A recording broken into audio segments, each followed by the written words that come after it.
Hi everybody and welcome to my official breakdown of the Blood of the Dead ending cutscene. I just beat it a little while ago, and I did a live whiteboard video breaking down the timeline thus far and trying to rationalize what went on. I've had some time to cool off, simmer down, and watch some other non-bug streams to fully understand what was going on in that zombie's Easter egg. So, for you to truly understand what's going on, I'm gonna have to take you before the final cutscene rolls and actually lead up till the end of it so you can get an understanding. If you're unfamiliar with these type of breakdowns, this isn't where you're going to watch the cutscene all the way through. You can go watch that in my stream yesterday if you want. Skip right towards the end, about the 5-hour mark, and you can watch it there. Here, I'm going to be stopping and starting to explain things, so there's going to be a lot of this touch and go aspect going on. So without further ado, let's get to the important parts. During this portion of the Easter egg, we place a summoning key, which has some strange effects on our characters, and it talks about with Richtofen how it's harnessing his soul, the Warden's soul in particular.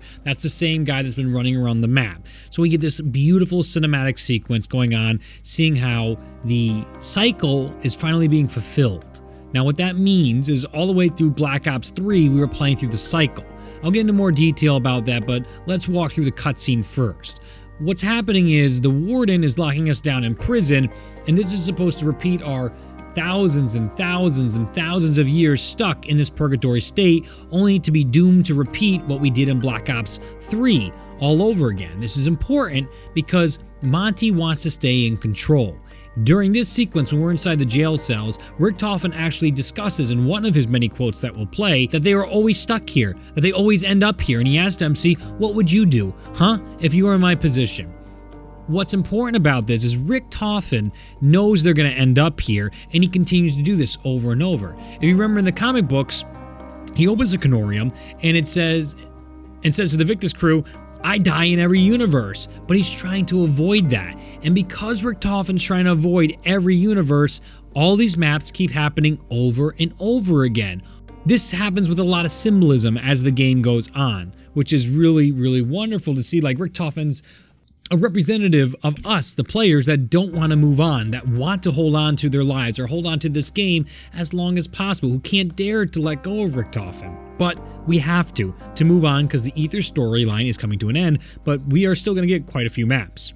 Brutus has a monologue here, and our characters have some back and forth, and this is where the apprehension becomes clear in the team that Richtofen has doomed them, and at this point, he admits to leading them in the same circle, that they've been going on this journey that has no solution, basically taking Tank, Takio, and Nikolai as fools because this Richtofen does not want to die, something we all can relate to.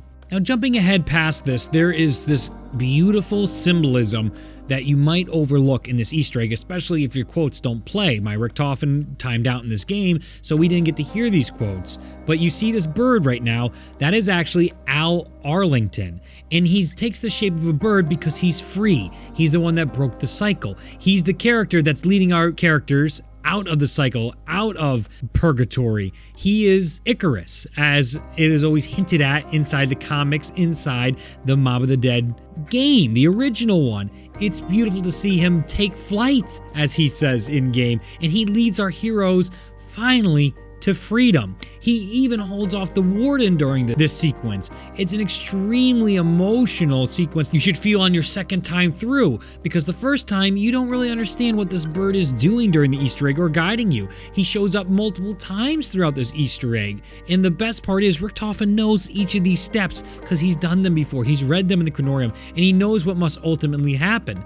Like he says in the canorium in the beginning cutscene, my blood, this can't be what happens, because the timeline finally changes. Because of what you'll see, someone caused the cycle to break, and that would be Al Arlington and the character that will be revealed very shortly. You actually see Al causing the Warden to stop from putting you guys back in your cells, and he continues to keep spawning and trying to trap you, but it is to no avail. Al leads you to freedom off the island like he tried so many times in the past inside Mob of the Dead, but was unsuccessful.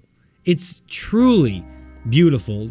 In the 7 years leading up from the original Mob of the Dead to the payoff here in Blood of the Dead, it's a beautiful ending. It's a sad one, and that's kind of why I was apprehensive at first as well as all the missing quotes that really were needed for me to enjoy this. This sequence, the warden is stopping us. This is where we would normally fail, but you actually have the mobster ghosts right here. That would be Billy, Sal, and Finn, causing Brutus to get caught up, and they take him away, allowing our characters to complete their final mission to destroy the Alcatraz facility and escape from the cycle.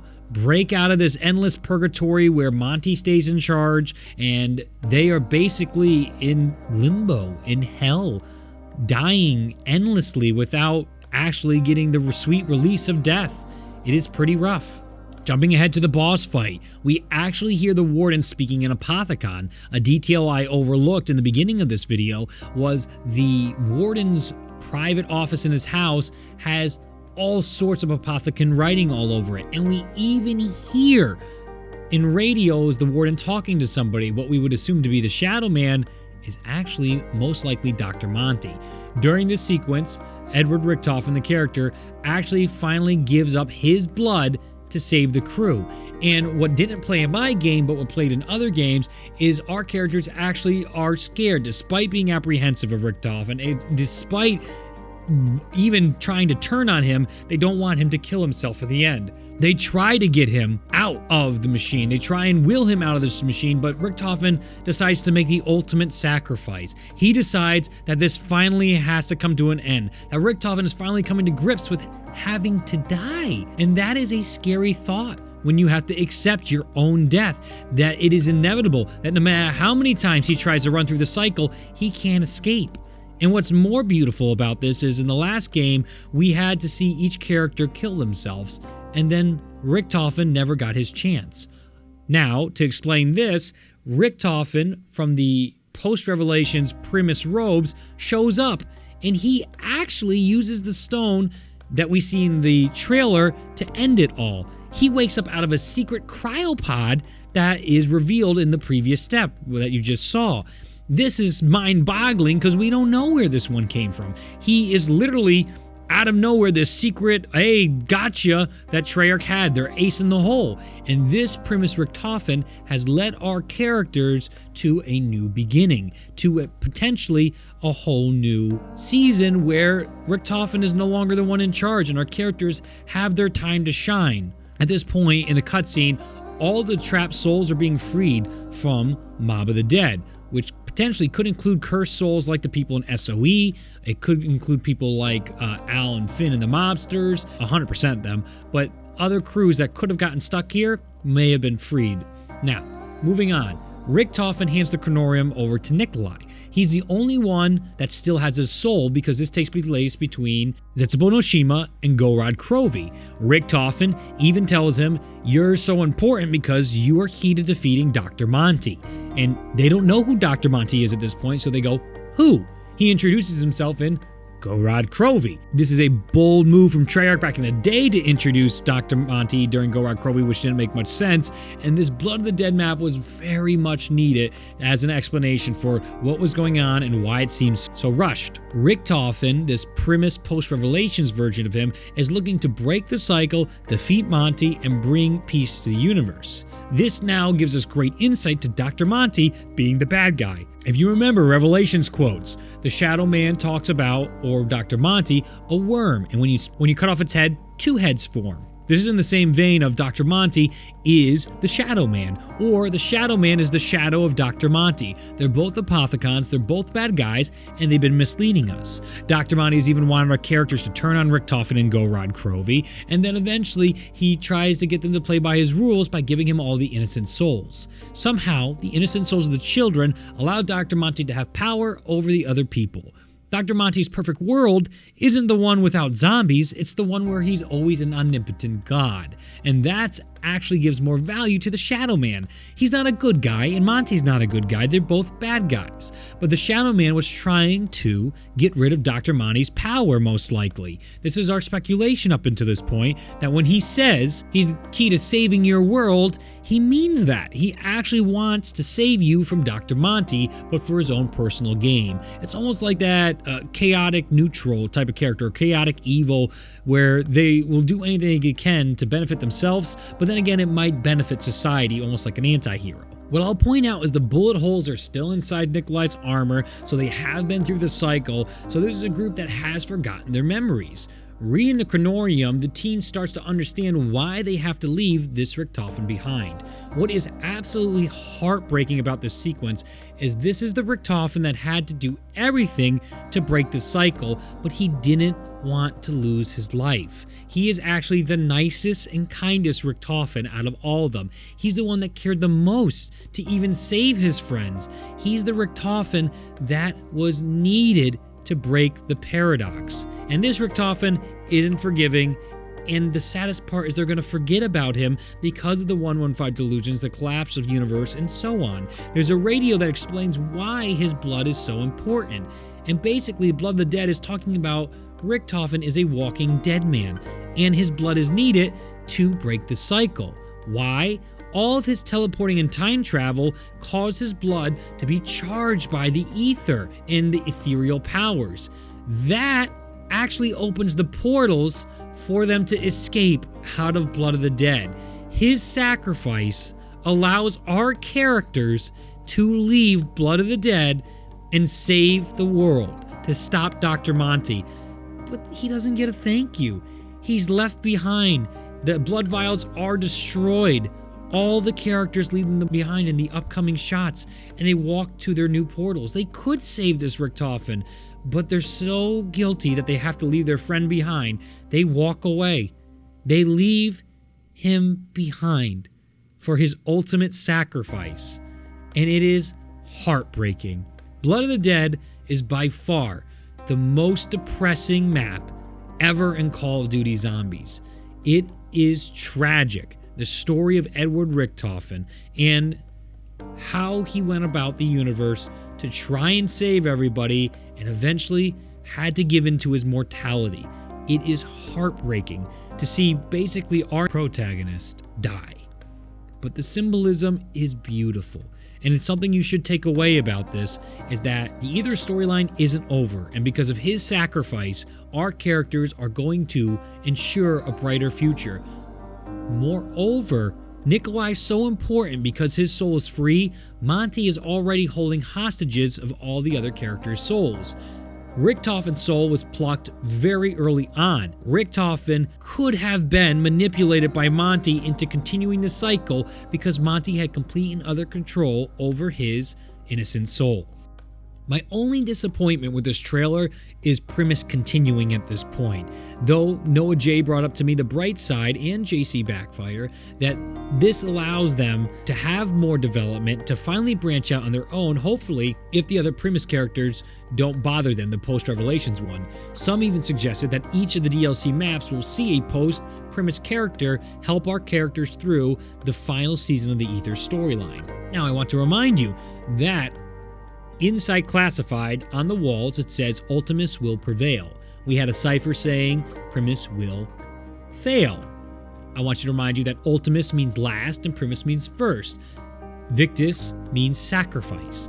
Victus sacrifices their lives inside Blood of the Dead to ensure that Richtofen has a chance to break the cycle. At the end of the Mob of the Dead Easter egg, the original one, when the cycle is broken, the reason it is broken is because Al kills the mobsters, allowing them to become ghosts. Those ghosts are what stop Brutus from stopping our characters in Blood of the Dead from escaping and opening the portals to go defeat Dr. Monty. The Die Rise loading screen could have an impact on both the Classified ending and how we confront Dr. Monty. I'll even leave you with some more information. Jason Blundell has been on record talking about a London map and recording all sorts of stuff in London.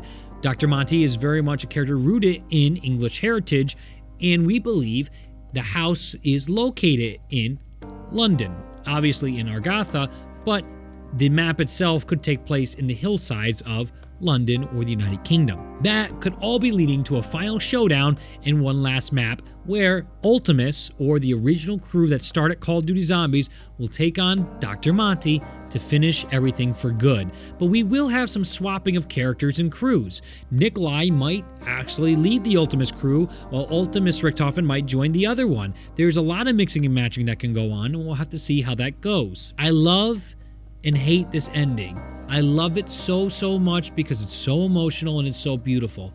I hate this ending because we're still dragging on premise. It still feels like, to me, your princess is another castle. It's a constructive criticism of Origins, Moon, and Revelations always feel like we're never there with this crew. It's never enough. No matter how many hoops we jump through, we never get an ending that is very satisfying, that resolves this endless quest these poor characters are being put through. But at least we're really close now. We actually see the end game thanks to saying, we gotta go defeat Dr. Monty. He's the last antagonist of the Call of Duty Zombie Aether storyline.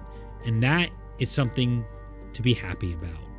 Two more things I'd like to point out that I forgot to mention in my first recording of this. One, the Shadow Man is still inside the summoning key from Shadows of Evil at this point, and even if those worlds don't exist, the post-Revelations Richtofen that comes out has a summoning key with all the Apothicons and the Shadow Man inside it, so we're mostly going to use the Shadow Man to fight Dr. Monty. Two, the Easter egg represents the stages of grief for Richtofen. Think about how beautifully crafted that is in the overall sense that each step represents the process of Richtofen accepting that he needs to die. That is a very powerful thematic Easter egg. Some of the steps are frustrating and don't make a lot of sense, context of the story, but you can appreciate how beautiful it is that this map is Richtofen's denial, his grief over having to die to save the characters and to save the universe. An additional two things I'd like to point out about this trailer is that each of the stones from the staffs could be the objectives for the future maps. Mr. Telexify actually DM'd me while I was making this video and suggested that perfect idea that collecting the original staff stones to use against Dr. Monty to defeat him in the final map would make the most sense. And he suggests Fire Staff was Blood of the Dead, Ice Staff, Atlantis, Wind Staff, London, Lightning Staff, Argatha. It's an absolutely beautiful idea that I think fits the story perfectly.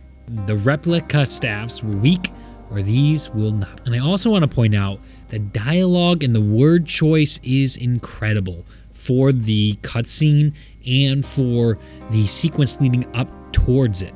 The words they choose, like Richtofen's grand scheme, dead again, you lead, I follow. There's so many callbacks to the beautiful work that's been put into the storyline. It deserves acknowledgement.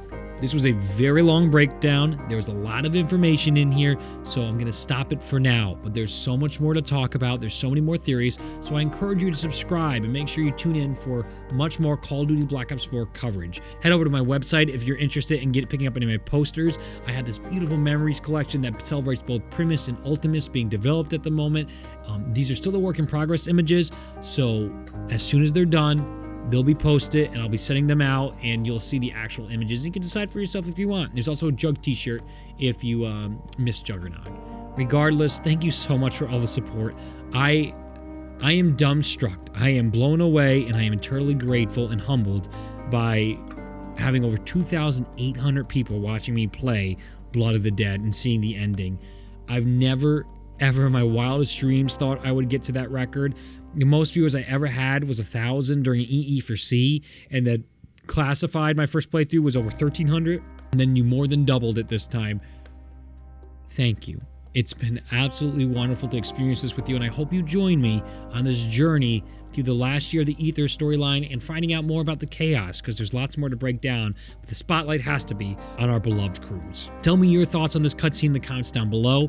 I wasn't blown away and shocked and enthralled by it at first, but the more I dug with everybody else on stream, the more I found the beauty of what they were trying to show, but the game, the hardware failed to show me because of all the blue screens, because of all the glitches and all the failed triggers. This is actually a really well thought out, a really well made send-off to Richtofen. It's not about the whole Primus crew. This was all about Richtofen. Richtofen's journey, the paradox, the blood vials, all being resolved in a very emotional climax. I hope you have an absolutely wonderful day, and I will see you in the next video. Bye now. I wanted to keep going. This me was the nicest heart. You won't even remember.